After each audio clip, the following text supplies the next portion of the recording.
Because what you don't know about energy can kill you. Here's Alex Epstein. Welcome to Power Hour. I'm Alex Epstein. Just a really quick intro today because the bulk of the show is going to be a speech I gave on Tuesday night at Lafayette College. 2 reasons why you might be interested in this speech.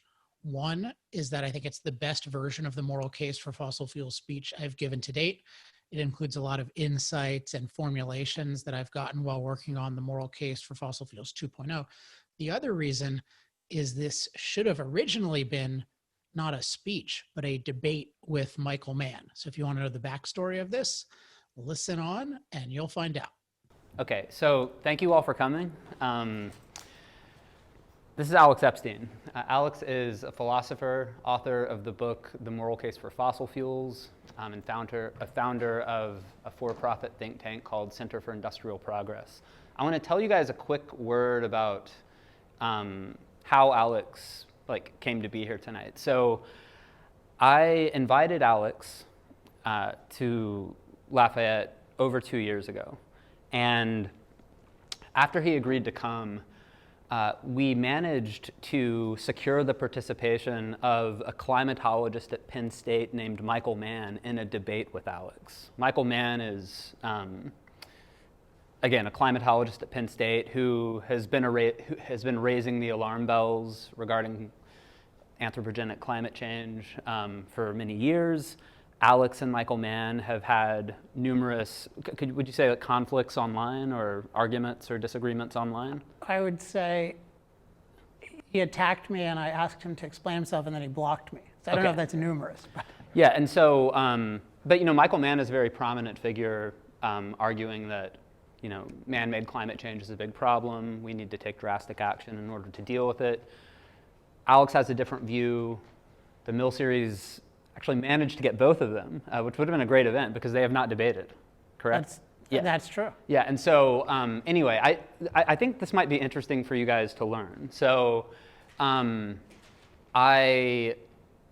we scheduled the event. Michael Mann was coming, Alex was coming, they were going to have a debate. The question was going to be, should humanity radically restrict fossil fuel use? That was going to be the debate. Michael Mann was going to argue yes, Alex was going to argue no. I went to a professor here and asked her if she would like to attend and bring some of her students. She's very involved in environmentalist issues on campus. Obviously, she would align more with the Michael Mann perspective. But I told her about the debate. I asked her if she would be interested in coming. She said no.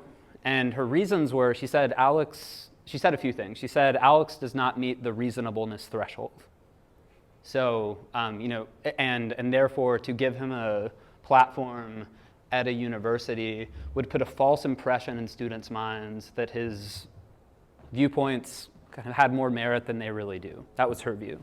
And then in elaborating on that point, she said that he ignores the science on, I think maybe on the extent of man-made climate change and its likely effects, and on the scalability and reliability of alternative fuel sources like wind, solar, and she also mentioned hydro. She also said that he is linked to the Cato Institute and the Merchants of Doubt, and I'm not really I don't even know what that means exactly, but okay, you can ask in the Q&A. I don't think it's that interesting. Okay, so that was how she kind of expanded on her claim that Alex does not meet the reasonableness threshold, and therefore it would actually be counterproductive for him to share a stage with someone like Michael Mann at a university debate. Again, the idea was that students would get the false impression that his viewpoints had more merit than they did.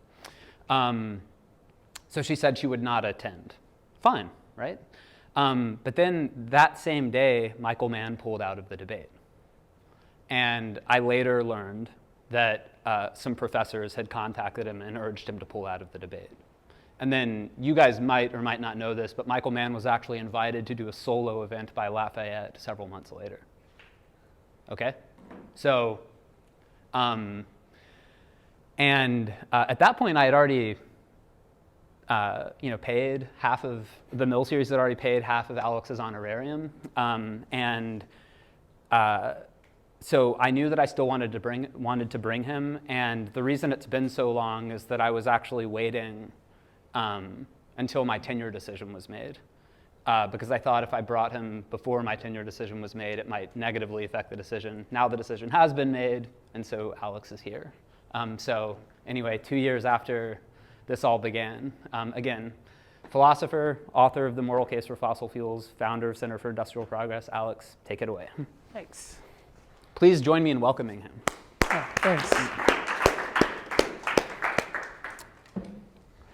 Yeah, so that's, well, first of all, this is really a fun-sized audience. So this reminds me of when I was getting started speaking maybe 10 years ago. This is my second smallest audience I can remember. The first smallest was 3, including the organizer, and there was no COVID. So for those watching later on the internet, it's not just that I was an unpopular draw. It's that we're in the middle of COVID-19 still. So Brendan's story is really interesting and not particularly surprising. And so what you might gather is I'm going to share with you a view that's considered crazy by a lot of people. And it's a view that I definitely did not expect to have when I was growing up, when I was in college, even through my mid-20s. And this is the view that one of the best things you can do to make the world a better place is to support more fossil fuel use. So like one of the best things you can do to make the world a better place is to support more fossil fuel use. And I advocate this to so it's a kind of a crazy idea in people's view, and then I sometimes take what are considered crazy measures in favor. So just to give one example, I have these I Love Fossil Fuels pins that I handed out, which that itself draws some attention. But I actually went several years ago to the largest anti-fossil fuel rally in history in New York City. There were 100,000 people marching against fossil fuels. And I was carrying the I Love Fossil Fuels flag. So I just thought I would show you this. Do you hear what they're saying? Hey, hey, ho, ho, fossil fuels have got to go. I have a very different opinion on the matter. Let's go see if we can engage. Can we just go stand in the middle?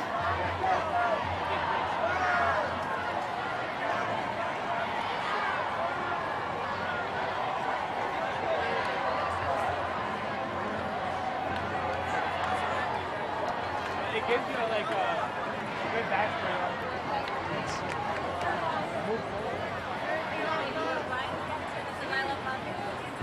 Hey guys. Oops.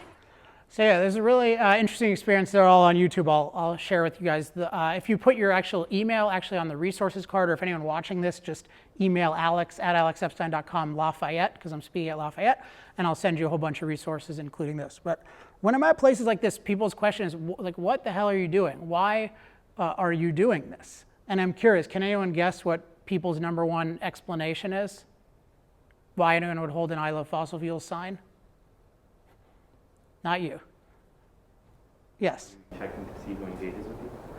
Yeah, well, I mean, I'm curious who engages with me. But usually, I mean, the people there, particularly protesters, have a certain assumption of why I'm there. Yeah? Were you going to say something? Oh, I thought someone was, oh, you were stretching. Yes? Is it to get like a rise out of people?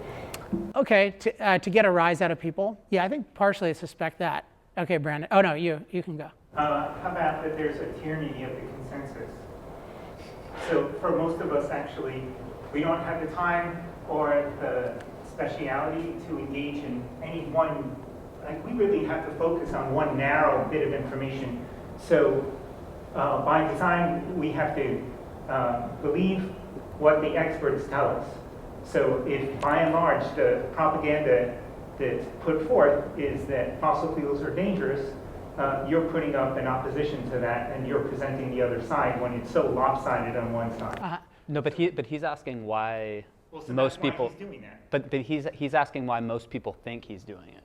Yeah, most people don't have that sophisticated an That's answer. why I would think you're doing it. Okay, well, that's really, I'm glad. That's it. Yes? Yeah, they probably think you take money for oil. Yeah, so I think that's the standard kind of explanation is somebody is paying you to do this. Like, an oil company tracked me down and thought, oh, this guy could be a great spokesman, and they gave me a bunch of money, and then I started carrying the sign. And so actually, I didn't even know anyone in the industry when I came up with these ideas, let alone getting any money from them. And then often another thing is they think, oh, well, maybe you grew up in a place that's pro-fossil fuels and maybe your family has heritage in it. So like you grew up in Kentucky or Houston or something like that. And so then it's, well, yeah, you couldn't help but absorb it. It's just your environment. And so I grew up in a place called Chevy Chase, Maryland, which is in the DC area. If you know the DC area, it's not a like conservative, not that I'm a conservative, but it's not like a conservative or pro-fossil fuel place at all. I have no family in the industry at all. And that's part of why I had no expectation of coming to this view. And yet I came to hold this view of the goodness of fossil fuels and actually the world should be using more fossil fuels like so strongly that I would go to a protest like this. And the reason I'd go to a protest like this, and you may find this hard to believe, but it's 100% true, is when I see people attacking fossil fuels, like I think of that as an injustice on the level that this is like a civil rights building, like on the level of civil rights. Like why do people go to protest for civil rights? Because they think like there's an injustice that is being done to people, often on the basis of race or something you just think is completely wrong. And like I think it is that wrong for the world to be getting off fossil fuels. Now I don't expect you to agree with me at this stage, and I may well not convince you tonight, but I at least want to give you the outline of how I became convinced of this. And I think the core of what led me to this is my background, Brandon mentioned, in philosophy. Now, philosophy is generally considered the most useless subject in the world. When I was 20, I was at Duke University and I was a computer science major, and I told my advisor, I'm going to become a philosopher. And he was very unimpressed by this decision, because he's like, well, whoever says I have a problem, let's call a philosopher for the solution. Like philosophy is considered useless. And it's certainly, why would you think of it in energy, right? We just need to listen mainly to climate scientists, we're told. Why would we need a philosopher? And when I was testifying in front of the Senate Environment and Public Works Committee, I made a whole statement, and then I'm in California now. My senator at the time, Barbara Boxer, she explained to me why there was no need for a philosopher, and then I explained to her why I thought there was. Mr. Epstein, are you a scientist? No, philosopher. You're a philosopher. Yes. Okay. Well, this is the Environment and Public Works Committee. I think it's interesting we have a philosopher here talking about an issue. It's to teach you how to think more clearly. Well, you don't. So that was, and I didn't plan that at all, but that's what came to mind. And the reason is because I do think clear thinking is important. I believe philosophy, for me, it's the most practical subject, because I think clear thinking in anything determines how successful you are. And whether you're thinking about fossil fuels or relationships or a business, clear thinking is always better. And one thing that struck me about the thinking of energy, once I started getting into it a little bit and thinking about it, was that I really disagreed with with the methods that we're using to think about energy. I'll give you, I think, the main example. First, the positive. So this seems like common sense, but a lot of common sense things aren't common practice. So one key method in thinking is whenever you're evaluating alternatives, you want to look at the full context, which means you want to look at your options and you want to weigh the benefits and the side effects of each option. So I have your bottle of antibiotics, you're considering taking an antibiotic. What do? You have to look at the benefits and the side effects as precisely as you can, and then you need to look at the benefits and the side effects of the different options, including doing nothing, and then you decide which is best overall. And that's kind of common sense, and you think, yeah, of course we do that. But I noticed that in fossil fuels, we don't do that. I thought there's a tendency to look at mostly the side effects of fossil fuels and not the benefits, and this also applied to nuclear, interestingly, which we could talk about. And then with solar and wind, people tend to only look at the benefits and not the side effects. So for example, with fossil fuels, like one of the things that I learned early that really fascinated me, which I'll talk more about a little later on, is that one reason we use oil is because it's a uniquely concentrated form of energy. And the more concentrated energy is, the better it is for different kinds of mobility and transportation. And I learned that almost all the fuel we use to power all the farm equipment in the world is using oil, diesel fuel. And part of the reason is it's so concentrated. There's nothing else like that has the kind of strength to weight ratio oil has. And I thought, you know what, when we're making decisions about whether to get off fossil fuels, we need to consider this benefit of super concentrated energy. Yet I had supposedly gone to one of the top math science high schools in the country, one of the top universities in the country. I never learned anything about this. I had only learned about side effects. And I never heard anything negative about solar and wind. And so that's one aspect, is that I noticed a bias. So bias is in people are only looking at the negative context about fossil fuels, the side effects, and the positive context about solar wind. So I didn't know what was true. I didn't know, for example, it could still be that we're ignoring the benefits, but the side effects are still way worse. But I knew that that kind of bias couldn't lead to the truth. And then the next thing I noticed, which is related to the full context, is people weren't, even a lot of the leading thinkers weren't, it didn't seem like they were weighing things very precisely. So I'll give you an example. Like this idea of climate change. I was really interested in what are the climate side effects of fossil fuels. Like when we burn fossil fuels, how much warming does that cause? Like I suspected it did cause some, and I still believe it does. Like how much warming, how does that affect rainfall, how does that affect sea levels? But I really want to know with precision, like if it's 2 feet in 100 years, which is what a lot of the UN reports say, that's one thing. If it's 20 feet in a few decades, like Al Gore says in his movie, that's totally different. Just like when people are debating vaccines, like it's different if the vaccine causes a rash or it causes autism. Those are hugely different levels of side effects. But what I noticed when people were talking about side effects, they weren't weighing them very carefully. They would just say, oh, climate change is real. Like, are you a climate change denier? I'd say, well, it's not whether I believe it's real, it's how significant is it? What's the magnitude? And there was just a lot of resistance toward being precise about that. And so it was just almost impossible to get the full context of what are the benefits of fossil fuels, what are the side effects, how do those compare to the alternatives.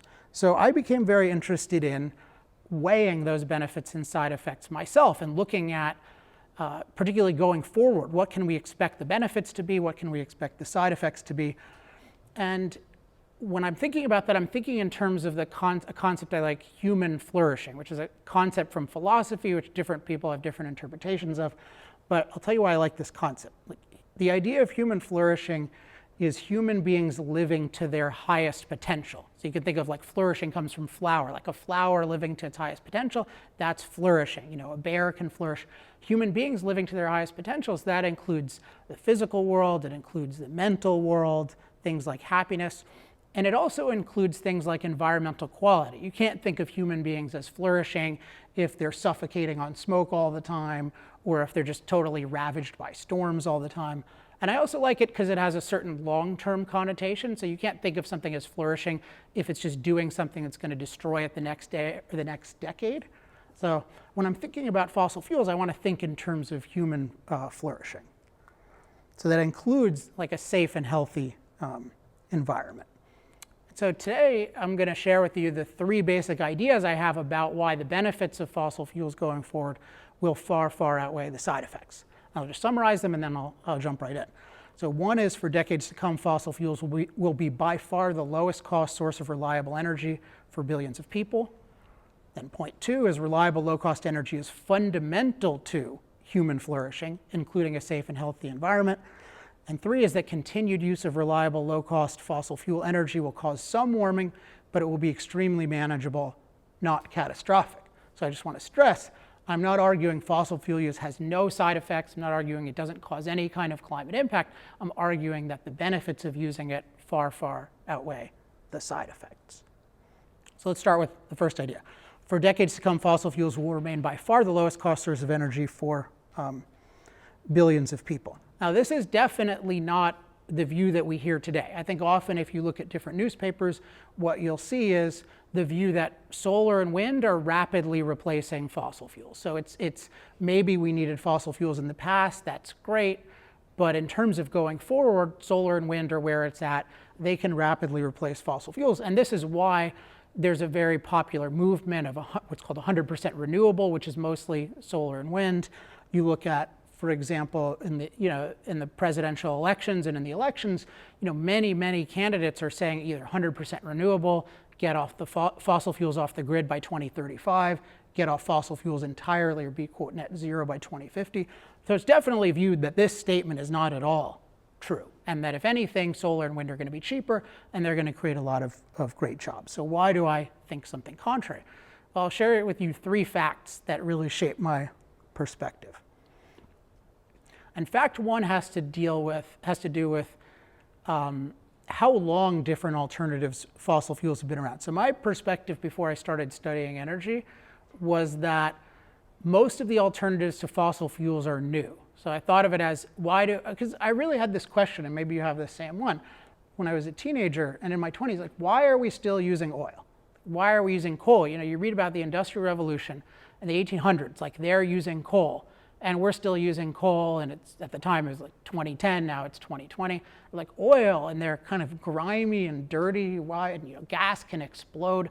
Why are we still doing this? Like, didn't make any sense. And the assumption I had is, oh, well, just because all the alternatives are new, so we haven't had like solar and wind and biofuels and nuclear, they haven't been around that long, so they just haven't had the chance to compete, but now they have a chance to compete, and they'll rapidly outcompete these antiquated fossil fuels. So fact one that really made an impression on me was that this is not true. Actually, all the major alternatives have been around for a long time. Really, all of them have been around for 100 plus years, with the possible exception of nuclear, depending on how you think about nuclear.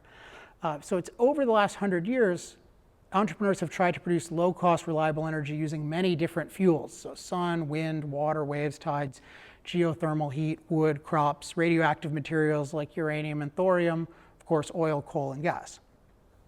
And not only have entrepreneurs tried doing this, but there have been many claims that solar, wind, and others would overtake fossil fuels. So for example, this is one of the leading, I call them designated experts or thought leaders. So people that we're told are the leading experts. So like in climate and policy, Michael Mann is like definitely a designated expert in our society, like by the New York Times and the Washington Post. And at this point, I am not designated as expert by them. And this is another guy, Amory Lovins, who's probably the #1 thinker in energy in the 70s and still one of the leading ones today. So he says, recent research suggests that a largely or wholly solar economy can be constructed in the United States with straightforward soft, that basically means green or renewable, technologies, he's mostly talking about solar, that are now demonstrated and now economic or nearly economic. So this is the kind of thing you could be saying today. But this was said in 1976. So it's interesting that these competitors have been around a long time, and claims that they're going to rapidly overtake fossil fuels have been around a long time. And this leads to fact two, which is what's the actual state of competition in the world, which I think most people even in the fossil fuel industry don't know this fact, which is that despite the existence of many forms of energy production, all these competitors, fossil fuels are the energy of choice over 80% of the time, and they're also the world's fastest growing source of energy. That really shocks people. So I think 80% of the time, 80% of the world's energy. So energy, I'll talk about more, is like machine food. It's what our machines eat, just like we eat food. They eat machine food or machine calories. Most of those calories come from, not just most, 80% or more come from oil, coal, or gas. So almost all the world's machines are operating on oil, coal, or gas. And every year, more new calories from fossil fuels are coming out than from any other sources. So even in 2019, there were more new calories from oil, coal, and gas compared to solar and wind. And that just seems impossible, given what we hear. In the Q&A, you can ask me if you're interested in how the news can say things that seem to contradict this. I'll tell you, they basically have a lot of ways of playing with words that are distorting this, but this is not I didn't get this from some conservative source. This is just nonpartisan data from all the sources. So we have this fascinating thing where we have generations of competition, and yet this form of energy, fossil fuels, we use more fossil fuels than every other type of energy combined times 4. And it's still the fastest growing source. So this raises the question, why is this? And I think we have to take this seriously. There's got to be there's something about fossil fuels that make people use them. And it can't just be, oh, it's a conspiracy by the industry, because there are places around the world like Japan that have no desire whatsoever to use fossil fuels. They don't have a fossil fuel industry there, but yet they're building new coal plants. China and India building hundreds of new coal plants. Like, why is this happening? And one way to think of this is, why aren't solar and wind so dominant yet after all these decades? Because my thought of it originally, and I think this is a common thought, is, well, look, the sun is free and the wind is free. And so why can't we just get this energy really cheaply? And that's often the argument. Well, of course, it's bound to be free. I was debating last year, Robert F. Kennedy Jr., to his credit, he debated me. And he's saying, like, yeah, it's free. This stuff is free. Like, So what is wrong with that argument? So I'm curious, does anyone who disagrees with that, if you agree with that argument, don't that makes sense. But does anyone have an argument why that might be wrong? Like they're free, the sun is free and the wind is free, so they're going to be cheap. Yes? Maybe they're not as powerful. They're not as powerful, so what does that mean? In terms of like, let's say, maybe like a solar system can like make you drive a car, but it might not allow you to kind of like fly a airplane. Interesting. So yeah, if you think about things being cost effective, part of cost effective is effective. So maybe it's solar energy can't be used to fly an airplane or power, a combine harvester. All right, so I think that's part of it. Yes. Energy storage, specifically, I guess when it comes to power grid scale, like wind or solar, you have the issue of when the wind doesn't blow or when it's cloudy or dark out. As for like cars or planes, you need to store that energy usually in batteries, and batteries don't have that energy density that fossil fuels do. Okay, so I think those are definitely some relevant facts in terms of storage is involved. They're not available all the time. Any other thoughts? Yes. Say like they're not technically free. Nothing's free. That like so the per capita like energy produced by these like fields of like solar panels or wind, like those aren't free realistically. And I'm sure that they don't maximize like space like fossil fuels do. What do you mean they're not free? Why aren't they free? I mean it literally costs money to like create wind farms like fossil and like. It costs money to create the wind? Like to create wind turbines. Oh, to create wind turbines. Yeah. Right. Okay. So there's something that needs to be done to actually get energy from it. I think this is all getting at it. And actually, one of my favorite answers to this I found very illuminating was offered by, of all people, Jimmy Fallon on Saturday Night Live. So I'll show you the clip, but I'll just give the context. He really made clear to me why the fact that something is from the sun or the wind or so-called renewable doesn't make it free. So he wasn't talking about the sun and the wind. He was talking about a different form of renewable energy, which is hazelnut energy. So let's hear what he has to say. New Scientist magazine reported on Wednesday that in the future, cars could be powered by hazelnuts. That's encouraging, considering an 8-ounce jar of hazelnuts costs about $9. Yeah, I got an idea for a car that runs on bald eagle heads and Fabergé eggs. So he says a jar of hazelnuts costs $9, but why is hazelnut energy so expensive? Because it comes from the sun. And I think what he would say is, well, it's not just the sun that goes into hazelnuts and hazelnut energy. There's a whole process you need to take the sunlight and make it into usable hazelnut energy. And that's true of every form of energy. Nature doesn't give us, what happened to my, I'm sorry, I deleted a slide, so I'll just have to explain that. Nature doesn't give us usable energy for our machines. What it gives us is it gives us raw energy. So it gives us things like the sun and the wind and coal and oil and gas. And then we have to go through a process to find that energy and then to convert it or transform it into some useful form. And so when you're thinking about solar energy, you can't just think about the sun. You need to think about what's the whole process needed to transform the sunlight into reliable energy. And I want to emphasize reliable energy because most of the energy we need has to be reliable, meaning that it's available on demand as much as we need it. It can't just be, oh, you're flying a plane and the energy is available a third of the time, right? That's a very fatal problem. Even if the energy goes out for 2 minutes, that can be a fatal problem. And so with that in mind, I want to talk about the third fact, which is that solar and wind depend on backup from reliable fuels. And now why is this? Well, because the sun and the wind are not themselves reliable, right? They're available sometimes, like right now, the sun is not available. Right? That's uncontroversial. So sometimes it's dark. I mean, most of the time it's dark or it's cloudy. And then a lot of the time, most of the time, even most places, the wind is quite calm. And so what does that mean? That means that you have to, if you want to get energy from the sun and the wind, your process has to find a way to transform unreliable energy into reliable energy. And just to show you what that looks like, this is Germany, which this really shed a lot of light on this issue for me. And this is just Germany It's basically every day. It was the most precise data I could get when I was writing the moral case for fossil fuels. So I wanted to know how much electricity, and this is just electricity, by the way. This isn't for like airplanes and farms and making steel and stuff, which involve other things, other uses of fossil fuels, but just electricity.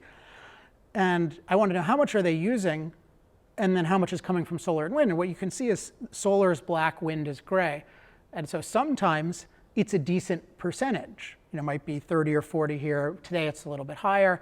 So you'll see a headline that says, oh, Germany got 50% of its electricity from solar.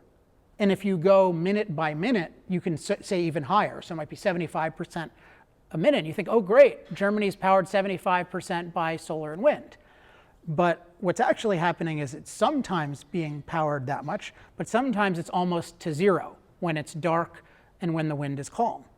And so the question is, if you want to have reliable electricity, what percentage backup do you need of the sun and the wind? Anyone want to guess? 100%.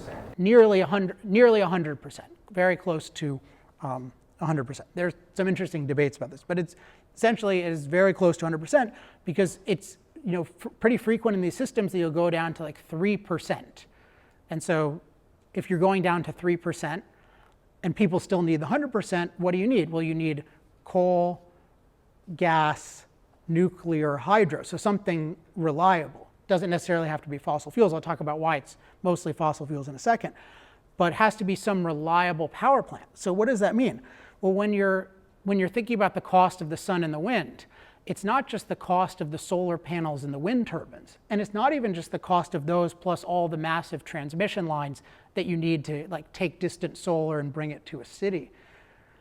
It's also the cost of all the reliable power plants. So basically what happens is when you're adding solar and wind, you're not replacing the reliable power plants. You're not replacing that cost. You're adding to the cost. So you're adding infrastructure that's very duplicative. And so it adds a lot of cost. And that's why, I'll show this slide first, there's a tendency that the more solar and wind a grid use, the more expensive the electricity becomes. And just one example is Germany. So this is Germany. Starting in 2000, they started adopting a lot more solar and wind, and their electricity prices have doubled to the point where they're 3 to 4 times what we pay in the US. But even in the US, our electricity prices, particularly where I live in California, but even across the US, are artificially high because of solar and wind. And the way we can know this is if you look at the price of the major sources of electricity in the US are natural gas, coal, and nuclear, which uses uranium fuel. The price of natural gas has gone way down. The price of coal has gone down. The price of uranium has gone way down. So the fuel has gotten cheaper, and yet our electricity has become more expensive. The only thing that can explain that is we added a lot of duplicative infrastructure. And remember, this isn't replacing the fossil fuels, it's just adding on to the fossil fuels. Now you might think, well, isn't it still good because we're saving some fuel because when the sun is shining, the wind is blowing, we don't need to use all that fuel. Well, even that's only partially true. So if we go back to Germany, if we think about, by the way, this is a slide I hadn't mentioned before, just the cost of energy is determined by the cost of the total process. And if anyone wants my slides, just email me or write it on your sheet and I'll happy to send them to you. But if we look at Germany, so the question is, when the sun and the wind go down and when they go up and when they go down, and on a daily basis, within a day it's happening a lot, what that means is that the gas, it's usually gas, has to go up and down too. Well, when you accelerate and decelerate rapidly with your car, what happens to your fuel efficiency? Like in stop and go traffic. It goes way down, right? And so basically this is stop and go traffic for reliable power. When you have the unreliable fuels, it means stop and go traffic for the reliable fuels. So you end up using the fossil fuels or the nuclear or the hydro quite wastefully. So what we find is when we look at the full process or the total process of solar and wind, they're not replacing fossil fuels, they're adding a lot of cost. Now I just want to talk for a second about, okay, why are fossil fuels such a low cost process? And I think when we're thinking about alternatives, there are 3 things to recognize about fossil fuels. They have these 3 natural attributes that are remarkable, and they're actually only shared by one other form of energy, which we'll talk about in a second. At least one other technology that exists today, or even potentially, to my knowledge. It's even on the drawing board. So one is natural storage. So remember, the sun and the wind, they're intermittent, they're unreliable. They just flow and then they stop and then they flow. Whereas fossil fuels, the energy in fossil fuels, like in oil, it's just there. So it's available on demand. So that makes it cheaper because you don't have to store it yourself. You don't have to build a battery to store it. It's its own battery. And actually, it comes historically from the sun. So fossil fuels are actually stored solar energy. Now, you could ask, well, sir, aren't renewable biofuels like wood and like ethanol, aren't they stored? And the answer is yes and no. They're not quite as concentrated as fossil fuels. But the main thing is they're not naturally stored in the sense that there's not that much wood lying around that we can burn. And even when people are relying on wood, they just deforest the hell out of wherever they are and they run out pretty quickly. So what happens is, to get that storage, you have to grow it yourself. So you have to farm those, and that becomes very expensive. Whereas the oil, we'll talk about abundance, there's so much of it, you don't have to farm it yourself. It's just available in the ground. The second thing is natural concentration. I mentioned this. So with oil, it stores a huge amount of energy in a small space, and that makes it really good for any kind of mobility or transportation. So there was, a couple years ago, there was this fiasco of, like, there was this solar plane, and I forget what the economics were, but it was well over $1 million. I think it might have even been $10 million. I apologize for not knowing the number off my top of my head, but it was in the millions of dollars. It could only hold one person, and it didn't even make it its full trip because it's trying to use solar panels. Like, that's an extreme contrast of, because the solar panels are so dilute. The sun is so dilute compared to something as concentrated as oil.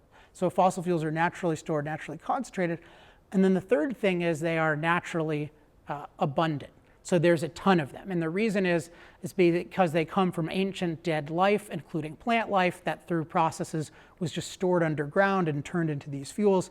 And there's just, like in the case of oil, which is usually the hardest to find, there's at least 10 times more of it still in the ground that has existed than we've used in the entire history of civilization. So the amount of this stuff that exists is just huge. If we look at these things, natural storage, natural concentration, natural abundance, if we look at the alternatives, almost no alternative has these three attributes. Like solar and wind have natural abundance, but they don't have natural storage and natural concentration. Biofuels, they sort of have storage, but not really, but they don't have the natural abundance. Now, can anyone think of, and if you can guess this on the first try, I'll give you a signed copy of Moral Case for Fossil Fuels or an I Love Fossil Fuels t-shirt, whichever one you want. What is the other form of energy that has natural storage, natural concentration, and natural abundance? Yes? Nuclear. Why do you think that? It's very abundant, it's very dense, and it's naturally stored. Yeah, all right, you win, very good. Yeah, so nuclear energy, this is really important. So in general, human beings have moved toward we used to use actually a lot of renewables historically, like windmills in the Middle Ages, and we'd use plants and stuff, and we moved toward these very concentrated sources of energy. And so nuclear is really interesting because it's definitely naturally stored. Like it's stored, and the amount of energy stored holding the nucleus of an atom together is just huge. Like one of my favorite analogies I ever heard was a really good nuclear advocate, and I'm a really big nuclear advocate myself. And he was pointing out that coal stores a ton of energy. And he said that a golf ball of uranium has as much energy stored as Yankee Stadium full of coal. So that image always stuck with me. So let's talk about that. What about nuclear as an alternative? Now, one thing about nuclear that's really important is that most people who are anti-fossil fuels and who claim to care about climate catastrophe are very anti-nuclear. So we spoke about Michael Mann. Michael Mann is very anti-nuclear. Like he insists on solar and wind. And maybe at the end we'll talk about why, but it's instructive that the anti-fossil fuel movement tends to be against nuclear, even though nuclear has no pollution, like no air emissions, and basically no CO2 emissions, except insofar as right now you need fossil fuels to make it, but less than solar and wind certainly, and it's opposed. So what about nuclear? Like, do we need to use fossil fuels if we have nuclear? Well, so here's the situation with nuclear. I think nuclear has the potential to be the energy of the future in many, many decades. But if you look at it right now, nuclear is actually declining in the world. And the reason is cost. Now, why does it cost so much to produce nuclear energy. Now, one reason, I don't think this is the main reason, is just it's a lot more complex to extract energy from uranium through what's called nuclear fission than it is to burn fossil fuels. So even though it's naturally concentrated, naturally stored, naturally abundant, it takes a much more complex process to extract it. And so that's going to add some costs. But I think the main reason actually is that there's so many regulations on it, most of which I don't think are justified, that it's basically criminalized to do it. So if you think about, and these are called safety regulations, but I don't think they help with safety, they just make it expensive. So you think about, just take, I think of this example with myself. So let's say I'm fairly well-off American, but not super wealthy or anything like that. Like, okay, normally I can afford to live a good life, but if you told me, you know what, Alex, like I think you're a threat to humanity. We need 5 police officers tailing you all the time. Well, think about what that would cost. Let's say their salary and everything else might cost $500,000 total. Like it would be super expensive for me to exist. And basically that's what happens with nuclear plants. They're treated as super, super dangerous. And thus we have huge amounts of people and measures used to make them supposedly safe. And it just becomes cost prohibitive. And so I believe long term and even short term, we need to advocate for the decriminalization of nuclear. You can ask me in the question period. I believe nuclear is actually the safest form of energy ever devised. I think people should be able to build nuclear reactors in their garage. It's actually impossible for nuclear to explode in the way people think it can. But in any case, this is a multi-decade, multi-generation thing. This is going to take many, many decades and even generations to catch up, even for electricity. And as I mentioned, there's no nuclear solution right now. I don't know if I mentioned this, I mentioned it for other things, for mobility, so like for planes and cargo ships. I think there could be, but we're just nowhere near any of this. So the issue with nuclear is it's just been held back so much. It's going to take many decades, but we should definitely be moving forward and decriminalize it. So it's really crucial for the future, but it's not going to replace fossil fuels in the next 15 years, which is what we're talking about. Plus, most people who say we need to replace fossil fuels are anti-nuclear, which is part of the reason it's a problem. Now, the other one is hydro, which is a really interesting form of energy. Because it's also widely opposed by many of the opponents of fossil fuels. So like the Sierra Club, if you go to their website, they'll say we got to get off fossil fuels. And they also say we're proud that we've shut down dozens of dams, like hydroelectric dams. And so hydro doesn't emit CO2, doesn't have air pollution. And yet people are against that too. But the real thing with hydro is it's great, but you need certain topography. You need flowing water and gravity to make it properly. And there is more potential for hydro in the world that's being used, but there's not enough to power the entire world. And even then, it's just electricity. It's not the like what's called heavy duty mobility, like planes and cargo ships, et cetera, and not like the what's called industrial heat, which is used for things like making cement and making steel. Okay.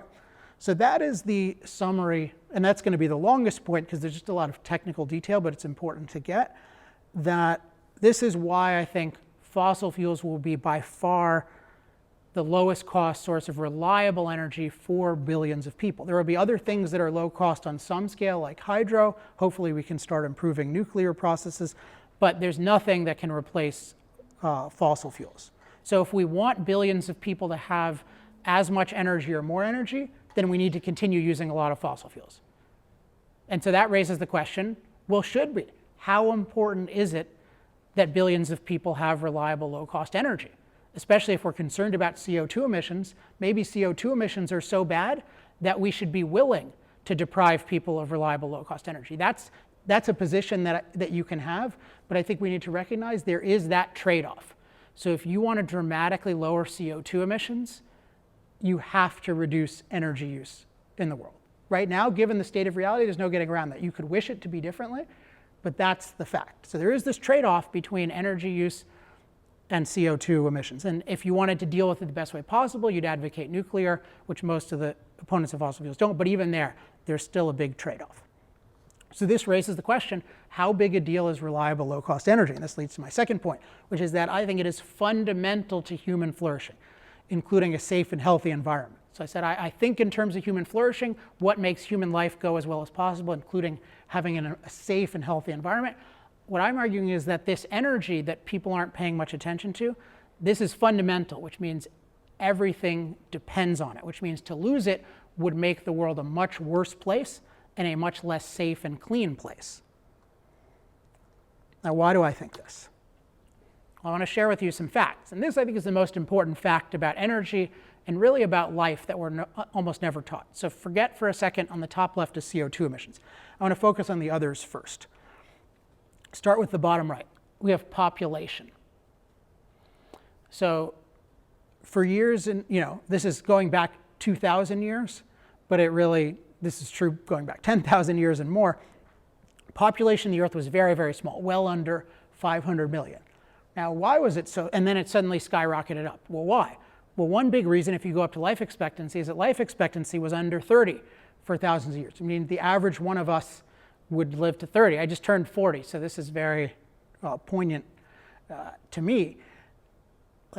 So what happened in the past is people died really early, so the population was really low. They didn't have birth control like we do. Like we can prevent population growth if we want through birth control. They cannot. Not forced birth control, by the way, but people can voluntarily do it. So we have this is life expectancy was really low, and then it shot up. It's like a hockey stick. And so you might think, okay, we have more people with longer life expectancy. That's pretty amazing. But from what we're taught, usually, wouldn't we be running out of resources? Wouldn't everyone be poor if there are that many people? And yet, if we look at GDP per person, so that's income, which is really how many resources you have, that's going up like a hockey stick too. So you have a world where there are more people living longer with more resources per person. And it's going up rapidly. Now, to me, you're in university, and this is what they call higher learning. In my view, this should be one of the first things, if not the first thing, discussed in universities, which is how is it that we live in such an amazing world? Like, what makes the world so amazing? Because we don't want to stop what makes it amazing. When we're thinking about changing the system, which you hear a lot about, I'm all for thinking about that. But you have to recognize overall, for the average human being, this is the best system that's ever existed in terms of the way the world is going right now. And yet there's very little interest in this. I think there should be intense interest in this. So what we have is we have a dramatic increase in the average individual's ability to flourish. So they're longer life, healthier, more opportunity. And then at the same time, we see this interesting thing, which is that it correlates with a hockey stick of CO2 emissions, which is interesting because we tend to think of, CO2 emissions going up, the world is going to get worse. Like we're going to have shorter lives with no resources. Now the question is why do these correlate? And you could say, okay, well, correlation doesn't necessarily mean causation, which is definitely true. So you can show graphs of correlations that doesn't mean one causes the other. Like one of my favorites, a guy named Patrick Moore pointed this out to me, and I think about it a lot. Like you can show a graph that matches ice cream sales with shark attacks. It's like ice cream sales are low, shark attacks are low, ice cream sales are high, shark attacks are high. Did ice cream sales cause shark attacks? Did shark attacks cause ice cream sales? No, there's an underlying cause, which is summer, right? So this could be a coincidence, but I'm arguing it's not. Now, I'm not arguing the CO2 emissions by themselves made life better.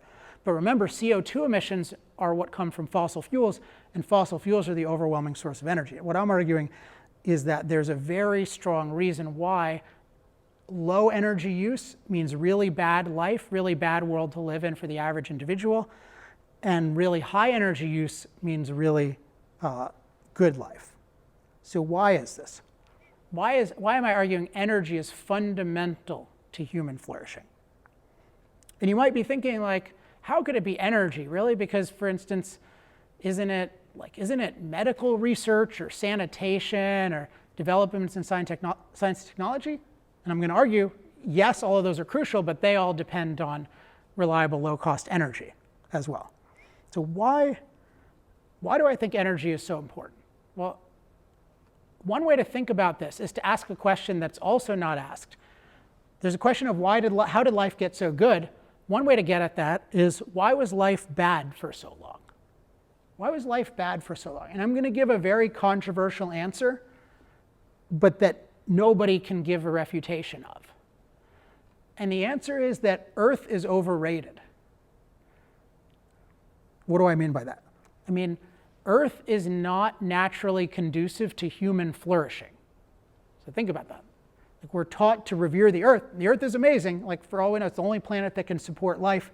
So it has amazing potential for life. It allowed us to evolve. So I love the Earth. I don't want to go to Mars. I don't want to change the Earth in a way that would make it impossible to breathe or go outside or something like that. But nevertheless, the Earth is not conducive to human flourishing. If it was, we wouldn't have this flatness. We wouldn't have low population, low life expectancy, low resources. That means for the average person, life is really, really bad. And so what's going on? Why is life so bad for so long? So one is the nature of the Earth, and two is the nature of the human body. There are huge limitations to both that energy helps us overcome. So let me talk about an issue in philosophy that I think helps shed light on this, helps us think clearly. Now this is first what I think is a false assumption that most of us are taught to believe to some degree. I certainly believed this to some degree for a while. And I call this the delicate nurturer assumption. And this is basically the idea that nature exists in a delicate balance. And you see this from academics. This is in The Lion King. For those of you who've seen The Lion King, Mufasa tells Simba, everything around you exists in I don't have it memorized, but exists in a delicate balance.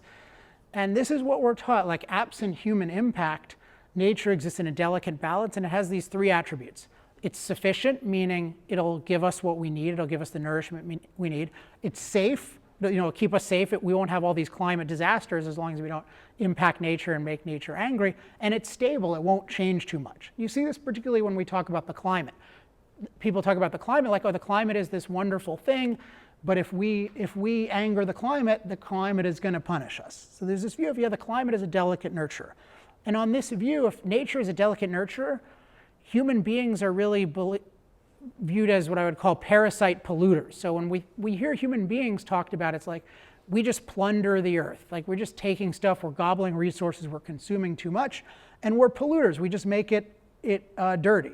And the idea is, therefore, if we impact the Earth, it's going to destroy the delicate balance and us with it. And this is definitely the narrative around climate. Like, we put more CO2 in the atmosphere, we're going to ruin the delicate balance of the climate, and the climate is going to come and punish us. And this is true of people worried about running out of resources, people believing that pollution is just going to get overwhelming. It's this delicate nurture assumption. And the problem with this assumption is just completely untrue. If nature was a delicate nurturer, again, we would not have life being terrible. That's not a delicate nurturer. So what is nature? I think a better way to think of nature is wild potential. So this captures both the fact that the planet has amazing potential, but that in its natural wild state, it's not very friendly. So the planet has the potential to be human friendly, but in its wild impacted state, it is deficient. It doesn't give us the nourishment like abundant food and clean water we need. It's dangerous. It's got all sorts of threats to us that we need to deal with. And it is dynamic. It's changing all the time. And from this perspective, human beings can make things worse, but we can also produce new value.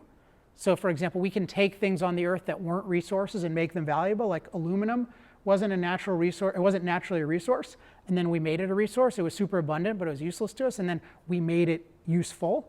So just like we think of birds can produce a nest and a beaver can produce a dam, human beings can produce new value.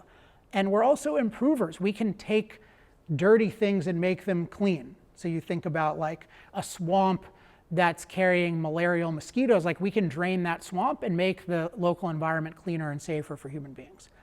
And so this view on the wild potential assumption, then, we view it as we can and must significantly impact the planet to make it human friendly. And I'm stressing this because I think that this is the failure to recognize that nature is not natural, the planet is not naturally conducive to human flourishing, causes us to not see all the amazing things that human productive activity does. So you think about it as nature doesn't give us the nourishment we need, it doesn't give us the safety we need. So what do we have to do? We have to produce material values to give us that nourishment and that safety. So we have to produce our food. We have to produce clean water. We need to produce sturdy homes. We need to produce clothing to protect us against the elements. We need to produce, hopefully vaccines to COVID-19, that kind of thing. We need to produce these values that allow us to flourish. And now this leads us to the second problem. which is the human body. The human body is very, very weak. Now, like you might think, oh, I go to the gym, like I'm pretty strong. But in terms of your ability to produce everything you need to flourish, like to produce abundant food, particularly when there are billions of people on the planet, to produce abundant shelter, abundant clothing, abundant medical care, if we're just using our physical body's manual labor, we can't produce that much. That's why when people are in a manual labor society, they are very unproductive. And so they experience the world as a very bad environment. We talk about the environment like it's perfect without us, but actually nature is a very bad environment unless we are very productive. So one way to think of this is the livability of the planet depends on our productive ability. And if we're relying on manual labor, our productive ability is very low. So how does energy come in? Well, energy is machine food. The key to productive ability is machine power, using machines to produce value for us. So machines are amazing because machines can do two different things. They can produce way more value than we can on our own. So for instance, a combine harvester producing food. One of these things can produce, run by one person, can produce enough wheat for 500,000 loaves of bread a day. You think about that. One person using this machine can produce enough wheat for 500,000 loaves of bread a day. That's 700 times what the best manual laborer can do. The best, not the average, the best. So you just think about, wow, energy, machine power makes possible extreme productivity, but machine power depends on what? Machine food, energy, because without the energy, the machines don't run.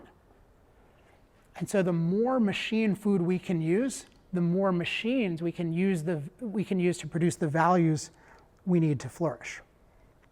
And this is why the cost of reliable energy is so important, because in our modern world, we use machines to produce almost everything we have. And in the US, for example, our machines, you think about average human being uses something like, average like manual labor human being is burning 2,000 calories a day. The average human being's machines burn 200,000 calories a day. So we basically have 100 full-time machine workers doing all this work for us to make us super comfortable and healthy. But we can only do that if the energy is reliable and it's low cost. So what happens if the cost goes up? Then we can afford to use fewer machines to do this work for us, and then the cost of everything goes up. But if the cost goes down, then we can use more machine power to benefit our lives. Now remember that we have like 100 machines serving 200,000 calories burned a day. I'll talk about the rest of the world in a minute. So this is the key thing that, this is one of the key things I should say about energy. So it allows us to do far more physical work than we can do manually. But the other thing it can do is it allows us to do machines allow us to do types of work that we could never do ourselves. Like no number of humans can fly, right? We can create a machine and it can fly. Like Jerry Seinfeld has this old joke about like, why are we measuring rockets in horsepower? Is it like, oh, if you ran out of fuel, could you have horses take you to outer space? And the idea is no, like manual labor, animal labor can't do this. So machines allow us they amplify our abilities by allowing us to do more work, and they expand our abilities by allowing us to produce types of value we can't ourselves, like the internet, Netflix, medical machines. All of these things are only possible with machines, and that requires machine food, which is energy.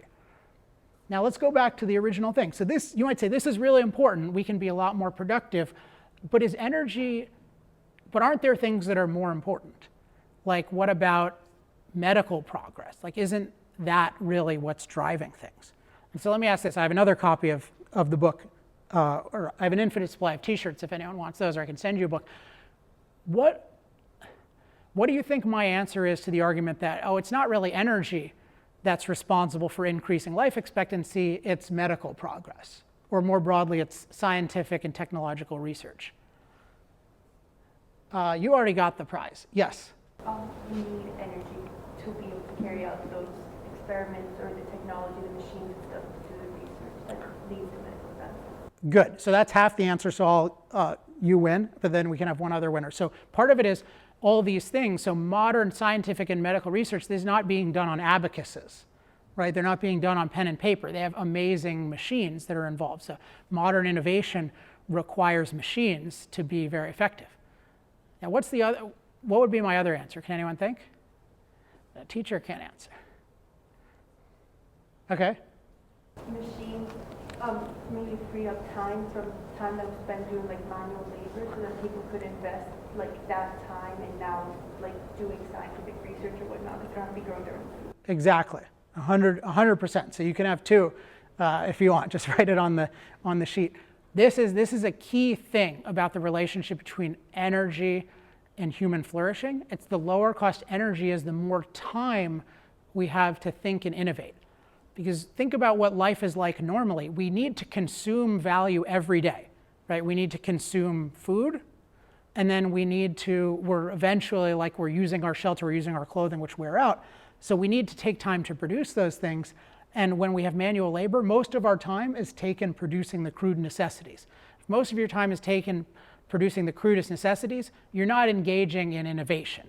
Right? If a manual labor society does not have the ability to deploy millions of medical professionals to fight COVID-19, right? It just doesn't happen. So the lower cost energy is the less time it takes us to provide our most basic physical needs, and the more productive time we free up for other activities, the more time we free up for other activities, so it can be leisure as well, but it also frees up a lot of time that we can use to innovate. So it's not that I'm saying technological progress, scientific research aren't important. They're absolutely crucial, but they depend hugely on reliable, low-cost energy. Final thing to say, so energy and human flourishing. So we have low-cost, reliable energy powers the machines that expand and amplify and expand our abilities. They free up time. One other aspect I want to talk about is our environment. So there's this correlation with basically every metric of environmental quality over the long term improves as we use more energy, which that seems crazy because fossil fuels, aren't they just making our environment dirty? Like you think about fossil fuels and water, fossil fuels aren't creating clean water, right? They're just spilling oil into the ground, or fracking is contaminating the groundwater, these different types of things. So let me ask, why does more energy use lead, for example, to more clean water? Any thoughts? Yes? Pumping water from the source to the tap takes a lot of energy, like we don't drink water from the river or wherever. So like the cleaning process, the transportation process through the pipes would take energy to get through your taps. Yes, so that's what, and by the way, anyone answers a question, just message me and I'll send you a book or a t-shirt. So there's one other aspect too. So one is that nature doesn't give us water where we need it necessarily. The water is often distant, so we need to pump it, and that takes machines that take energy. Can you think of anything else that makes us require energy to get clean drinking water?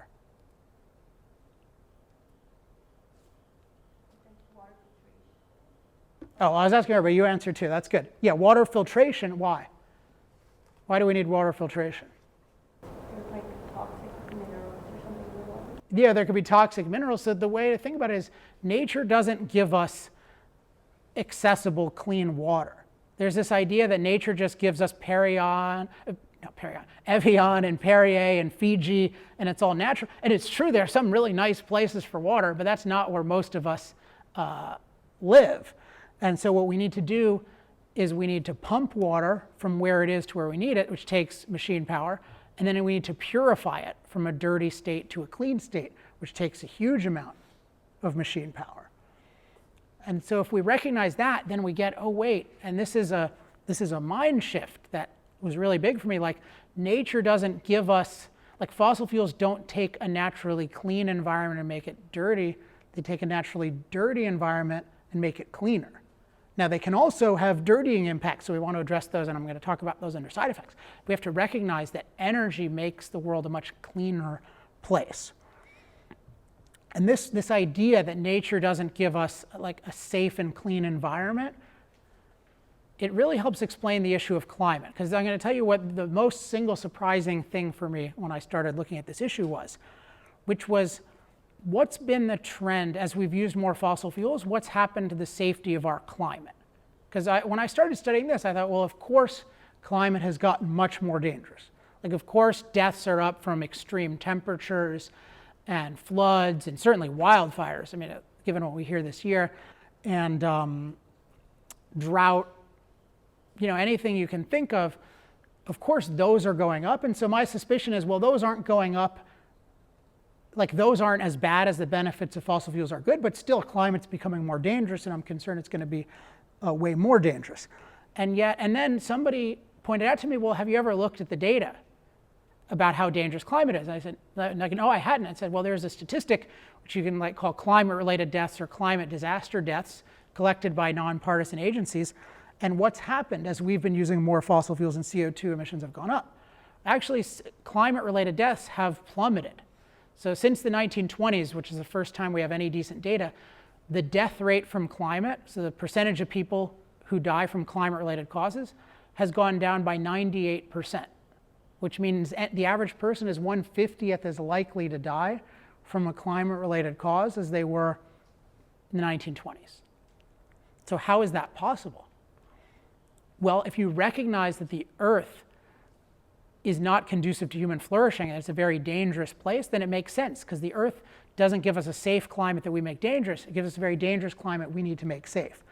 And so what do we do with fossil fuels and machines? We produce amazing amounts of climate protection. So the most obvious ones are heating and air conditioning, but those are really easy to underrate. You think, I was in Austin, I live in Laguna Beach, it's a pretty nice climate most of the year round.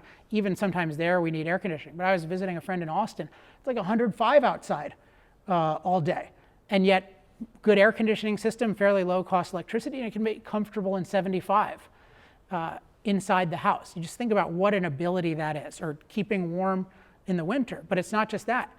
How is it that we have sturdy buildings with insulation? Those are produced by machines. How is it that we provide drought relief? Like when people have a local drought and they're out of food, how do we prevent, sometimes millions of people used to die in droughts and famines.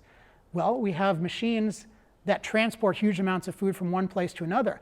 How do we minimize drought in the first place so it doesn't destroy crops? Well, we have irrigation. That's powered by machines. So what we have is we have all these amazing fossil-fueled machines that produce enormous amounts of climate protection. And that's why we're so safe from climate. And it's especially those of us in what I call the empowered world. And these are the 2 billion people or so who I'd say use a lot of energy.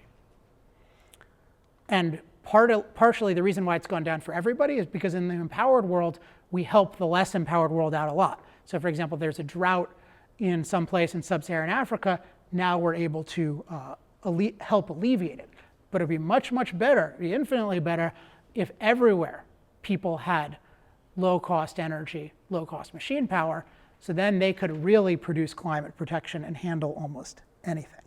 So what implication of this, if we're looking at the future impacts of CO2 levels, which I'll talk about soon, is that it would take a hugely overwhelming climate change to cause a problem.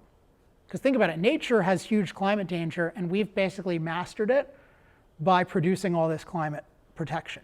So you'd really have to, it can't just be, oh, the temperature goes up a few degrees, or there are a few more storms, or sea levels rise a little bit. Like, it has to be a huge change. So the fact, if we cause some climate impact, that doesn't mean at all that there's going to be a problem. It has to be a massive and overwhelming climate impact. And when people talk about climate change, it's not just, oh, climate change is real. You have to show, oh, it's massive, unprecedented, overwhelming, which you can't rule out before looking into it, but it's a very high burden of proof. It's not just, oh, there was one more storm this year. I think it happened from CO2, so let's take away everyone's machine power, right? Because then you go back to the time when you can't deal with any storm and everything is overwhelming. So that's the relationship between energy and human flourishing.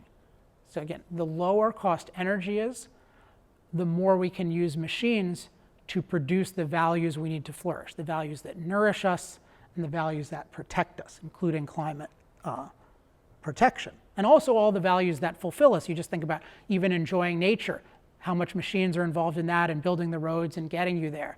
Visiting family and friends, how much machines are involved. One thing I want you to take away from this is just think about the world we live in, think of it in terms of how machines are producing almost everything for us. That's what makes it possible. And then every time there are machines, there's machine food, and most of that machine food is coming from fossil fuels because it's the lowest cost, reliable option most of the time. So I've said all this stuff about the benefits of energy, and I mentioned in passing, only 2 billion people use what I would say a lot of it, anywhere close to what we use in the United States. The most, so this is just a summary, the most alarming thing is that 3 billion people in the world use almost no energy. Like almost no energy. So if you break this down, there are 835 million people, and this has been improving fortunately, but it's still at this level, who use no electricity, like none at all. Which is, you just think about how scary a prospect that would be for us and all the things that that prevents. But there's some overlap here, but there are 2.7 billion human beings, when they're cooking their food and heating their homes, which are two major uses of energy, particularly heating your home. There are 2.7 billion people who are using what's called biomass, or primitive biomass, which is wood or animal dung. So you think about the way of life when people are using wood for their heat or animal dung, what your air quality is like when you're doing, like, what kind of environment is that when you have very little energy and you're breathing in fumes from this stuff? And think about it, nobody talks about this when they talk about energy. It's just all about, oh, fossil fuels have negative side effects, which is fine to talk about, but you have to talk about the benefits are that billions of people can live in an amazing world, and there's still billions of people who don't have it. So as I said before, if you want to reduce CO2 emissions dramatically, that means less energy, and yet we live in a world where we need way more energy. So there are 3 billion people who use virtually none of it, and there are 3 billion more people who use only a small percentage of what we use in the US, like less. So 6 billion, the way to think of it is 6 billion people in the world use less than 40% as much energy as we use in the US. And that's a huge cost. So you might say, I'm so afraid of rising CO2 levels. It's worth it to deprive everyone of huge amounts of machine power. We have to realize that's the trade-off. And this is what I think a lot of the climate people who are just focused on climate, I don't think they take this trade-off seriously at all. Their whole focus is, do you believe climate change is real? Well, I can believe it's real and still believe it's totally worth it to empower billions of people. And that's what I actually believe. So if we continue using fossil fuels, and if we continue using more of them and keep pursuing alternatives as the alternatives become actually reliable, low cost, we can continue a lot of really good trends. So there's global poverty. This is the number of people making less than $2 a day. It was over a third of the world in 1990. Now it's less than 10%. Unfortunately, some of the pandemics and lockdowns is going to increase that, but hopefully we can get it down again. Life expectancy, 46 to 71 years between 1950 and 2015. Income per person, adjusted for inflation, risen by 372%, so almost 5 times as high. Infant deaths before the age of 1 have declined by 72%. So just think about the tragedy of infant mortality and how much that's gone down. And then education, this relates to the point about freeing up time. The average length of schooling has increased by 110%, so people have way more time getting educated. So my summary of this point is that continuing fossil fuel use is essential to billions of people having the reliable, low-cost energy they need to flourish. And I believe this 100%, that restricting fossil fuel use would be genocidal. Like, I mean that literally, and that's why I go to a protest, because I just think of it as, oh, you're going to put billions of people or keep billions of people in a primitive state. They're going to have to live a lot closer to what the average person lived throughout history. I think there's nothing worse you could do for a human being's environment than that. All right, so let's talk about the side effects. And I think the side effects are easier to think about once we really get the benefits, because the benefits are so environmental. So there's this question of all these benefits, is it worth it to inflict mass suffering and death to avoid side effects? And I think with the question of, well, so my view on climate, which I think is the main one to be concerned about, I believe it'll cause some warming, but nothing resembling catastrophic. Now, I don't think there's any case that any of the other side effects of fossil fuels could justify restricting energy use around the world, only to have good laws against pollution, but not to really restrict it. So if you just take something like air pollution, which is a conventional side effect, that's gone down in the US as energy use has gone up. So we do have cost-effective ways to reduce pollution. So it's not that it's not a concern, but it's not a concern that should make us consider reducing fossil fuel use in general, just having good laws about it. But with climate, there is a real concern, because as we emit more CO2, it adds up in the atmosphere, and so people are concerned that, well, as more and more accumulates, what's going to happen?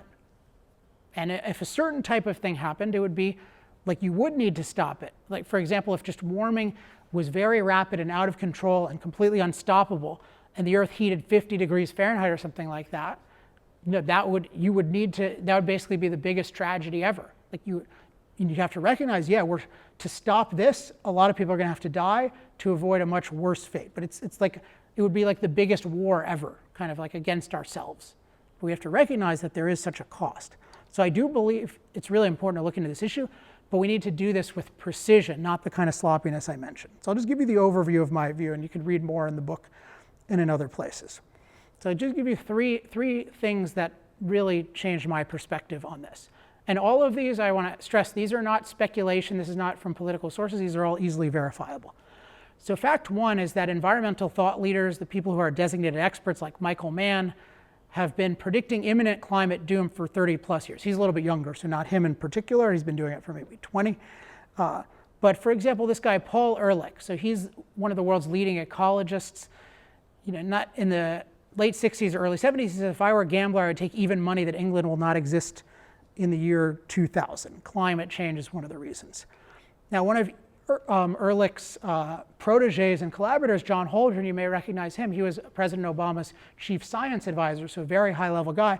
He said in the 80s, as quoted by his collaborator Ehrlich, it's possible that carbon dioxide climate-induced famines could kill as many as 1 billion people before the year 2020. So it's 2020 now. More people are being fed than ever by fossil-fueled machines. There's been nothing resembling famine. We have all-time lows of climate-related deaths. And it's not just individuals. The UN, which is the leading organization on climate thought, they have a history of claiming that we're facing imminent climate doom. So this is an article from 1989 about somebody saying, if we don't reverse the trend by the year 2000, there's going to be all these eco-refugees, and there was a 10-year window of opportunity in 1989. Otherwise, there's going to be a disaster. And so we're way past this, and what they predicted hasn't happened at all. So that's fact one, which is that and the reason this is important is because seeing the history of predictions helps put today's predictions into context.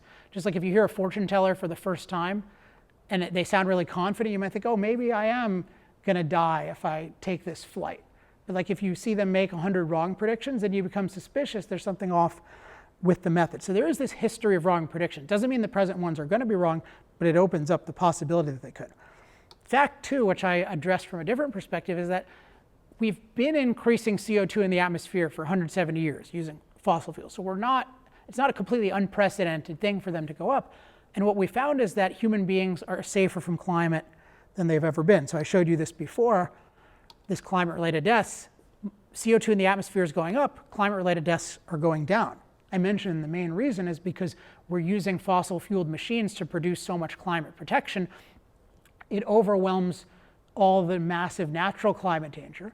But if CO2 has added any climate danger, it's also overwhelmed that. So far, if CO2 has added any climate danger, we can't even tell because our climate protection abilities are so great. Now, sometimes people think, oh, well, if they read my book, they'll say, oh, well, this data is from 2013. It must have gotten more dangerous. In my book, I talk about 20,000 something climate-related deaths. So the latest data we have from 2018, 6,646 climate disaster deaths in the world. So you think about that. Of course, you can always say every death is a tragedy, and that's true. But like 6,000 people, less than 7,000 people dying of this, and we're taught that this is the biggest problem in the world. This is worth taking measures that will literally starve people who won't have the machines needed to produce food, who will deprive billions of people of opportunity. Like this, climate is something that's getting safer and safer, at least so far.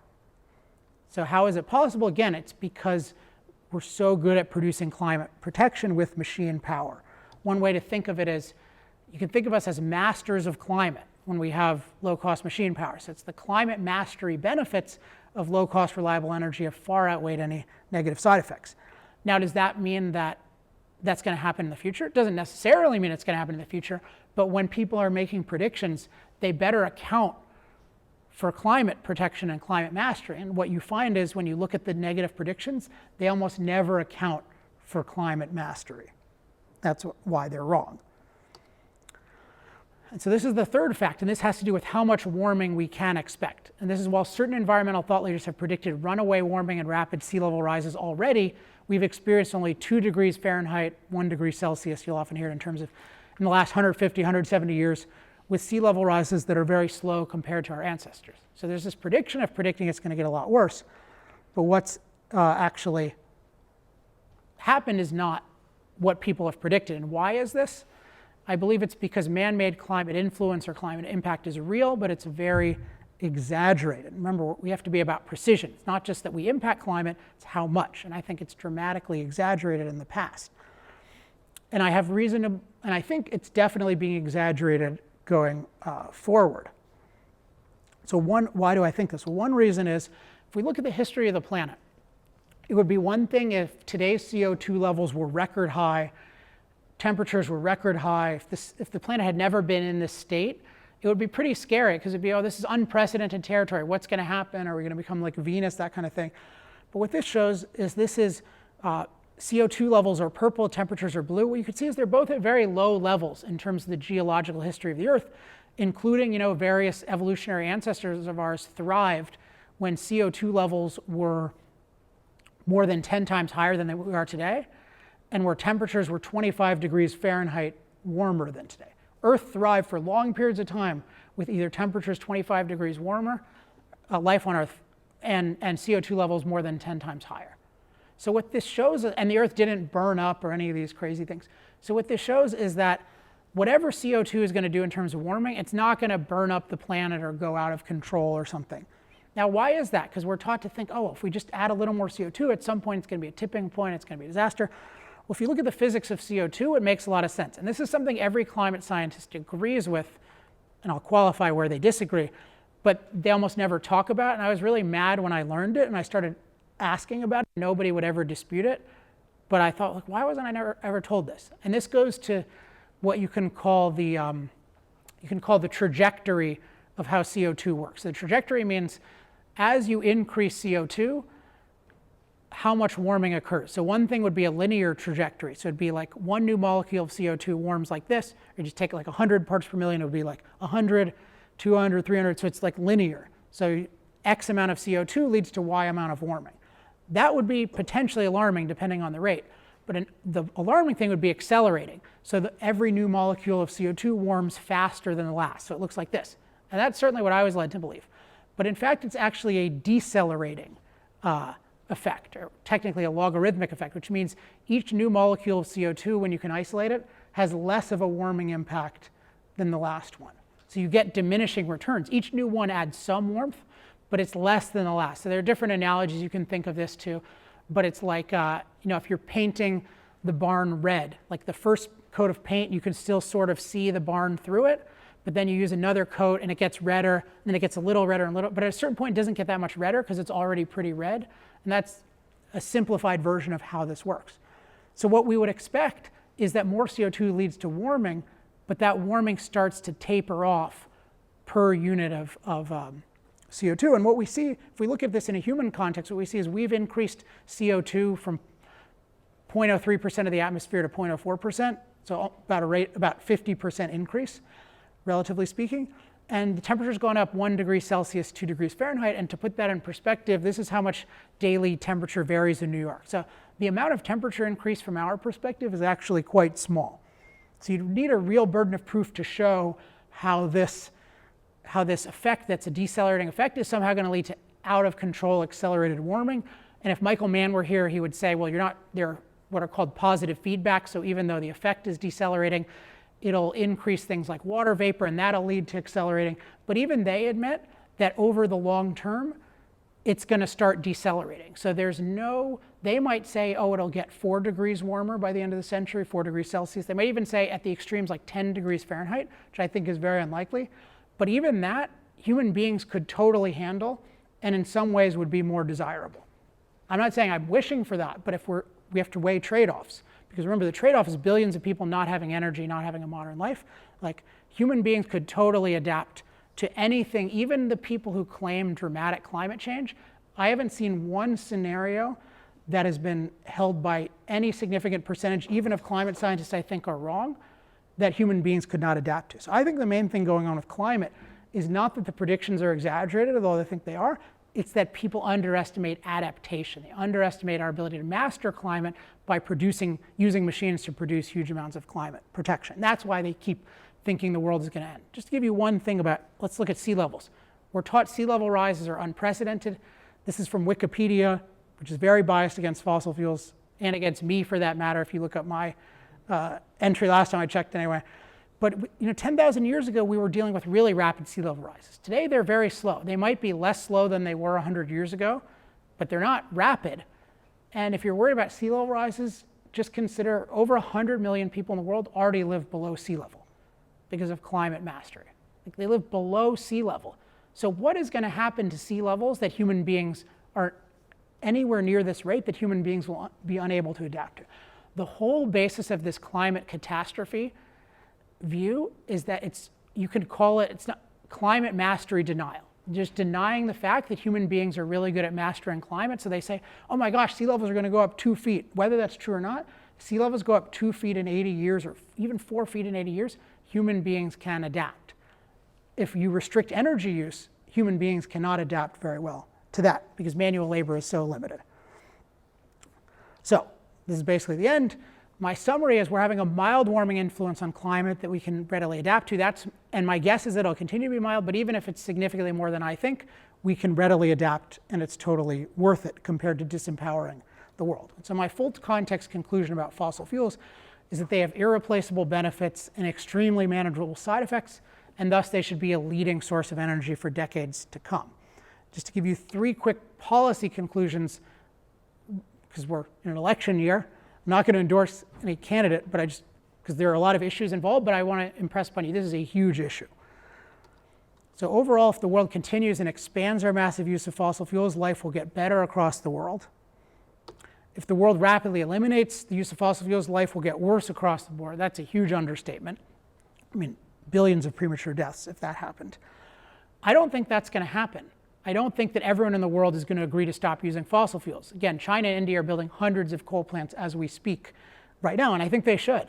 They should be doing that. But what I do think is possible is that the US and other nations, that we will unilaterally restrict our energy use, and that will be very destructive to us.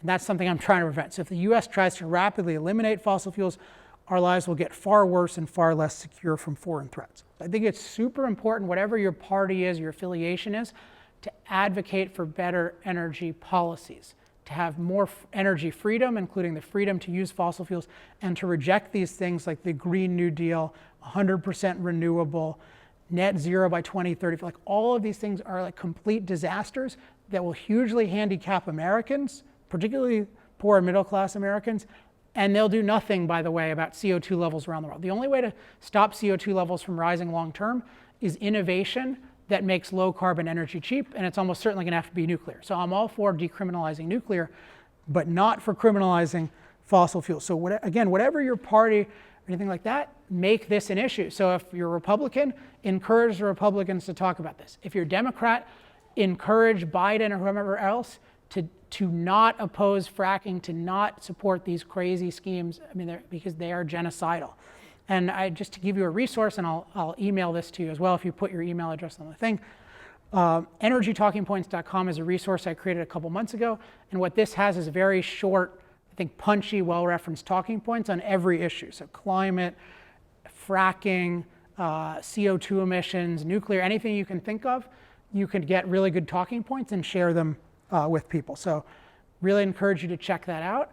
And I think it went a little bit long, so I apologize for that, but you guys had really good interactions. I hope you enjoyed it. And I would just say that as a final thought, energy is fundamental to human flourishing. And if we have a world of energy freedom, we're going to have an amazing world in the future. Thank you.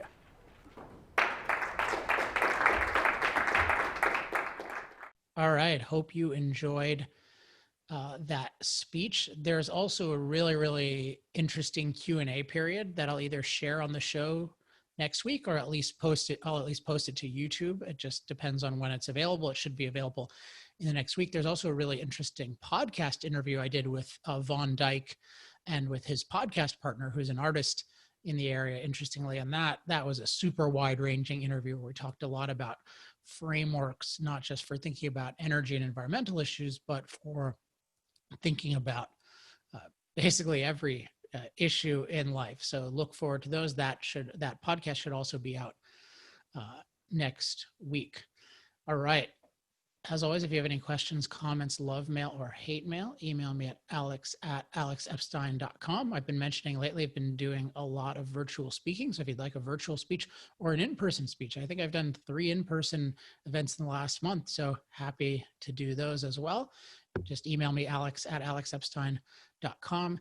And if you really liked this version of the moral case for fossil fuels, and if you think I've been improving, I think you're right. And one reason why I've been improving is because of the support of our accelerators who help fund the pretty significant research and development budget that we have at the Center for Industrial Progress, because I pay people to really help me with different aspects of my thinking, familiarize me with different facts, and it's very valuable, but it's really made possible, particularly during pandemic times, by accelerators. So if you want to become an accelerator or become more of an accelerator, go to industrialprogress.com/accelerate. Reminder, as always, make sure to get on my mailing list, which you can do at alexepsteinlist.com. And also, let me just add a reminder to subscribe to the podcast on any podcast platform, or subscribe to our page, our YouTube profile at youtube.com/improvetheplanet. Good. That's all for this week. I hope next week I'll be back. I have a really interesting guest next week, so looking forward to that. Until then, I'm Alex Epstein. This has been Power Hour. Power Hour. Life, liberty, and the pursuit of energy. Power Hour. The antidote to shallow thinking about energy issues.